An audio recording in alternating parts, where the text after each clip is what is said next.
larangan jual arak tidak langgar perlembagaan. Larangan penjualan arak di kedai runcit dan kedai serbaneka didakwa melanggar Perlembagaan Persekutuan adalah tidak tepat, kata Ahli Dewan Undangan Negeri Permatang Pasir Muhammad Faiz Fazil.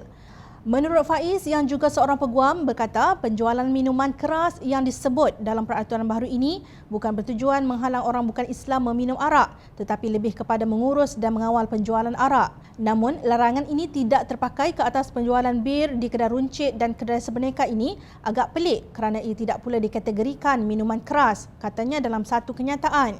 Ahli Jawatankuasa Pimpinan Amanah Nasional itu merujuk kepada peruntukan dalam Perkara 11-1 Perlembagaan Persekutuan yang menyebut tiap-tiap orang berhak menganuti dan mengamalkan agamanya.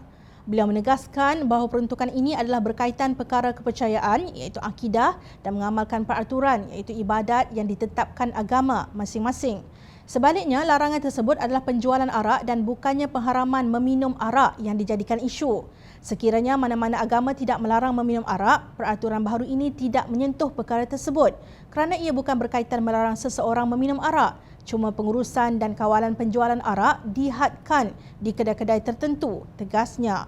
Terdahulu, keputusan Dewan Bandaraya Kuala Lumpur DBKL itu dipersoalkan oleh beberapa pihak antaranya pengurusi DAP Wilayah Persekutuan yang juga Ahli Parlimen Ceras Tan Kok Wai. Kok Wai dilaporkan akan mengadakan pertemuan dengan Datuk Bandar Kuala Lumpur untuk memohon agar garis panduan baharu itu ditarik balik. Beliau mendakwa peraturan baharu itu melanggar hak orang bukan Islam untuk mengamalkan budaya mereka yang dijamin Perlembagaan Persekutuan. Menyentuh mengenai perkara tersebut, Faiz berkata ironinya larangan meminum minuman keras dalam pemanduan tidak pula dianggap melanggar kebebasan beragama di bawah Perlembagaan Persekutuan. Sekiranya orang bukan Islam langsung dilarang meminum arak, baharulah boleh dianggap melanggar Perlembagaan Persekutuan. Faiz berpendapat membuat suatu peraturan menyeragamkan sistem kehidupan semua warga negara adalah perlu dalam konteks kemajmukan negara ini. Bagaimanapun, beliau mengingatkan Kerajaan Perikatan Nasional untuk tidak mempolemikkan isu ini bagi meraih simpati politik murahan. Memahami sesuatu isu dari sudut undang-undang dan perlembagaan dengan kehendak warga negara yang sentiasa dipandu oleh agama dan budaya masing-masing perlu diseimbangkan. Hak individu untuk mengamalkan agama dan budaya masing-masing harus dihormati dan dipromosikan bagi mewujudkan masyarakat Malaysia yang aman dan makmur, kata Faiz. Kenyataan Faiz ini mempamerkan sikap keterbukaan amanah yang menyokong dasar yang baik untuk masyarakat tanpa meminggirkan mana-mana kaum dan agama di negara ini.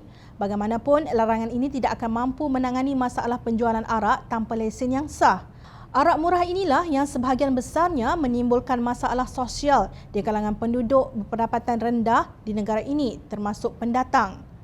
Ia harus ditangani dengan menambah baik undang-undang yang ada dengan hukuman yang lebih berat kepada pengeluar, pengedar dan peruncit untuk bahan ini.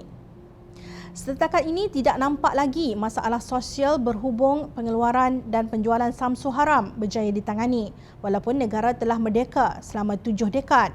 Pengeluaran dan penjualan bahan tersebut terus berleluasa kerana peminum iaitu penagih arak tidak beralih daripada samsu haram kepada bir yang boleh dibeli di kedai runcit dan kedai serbaneka.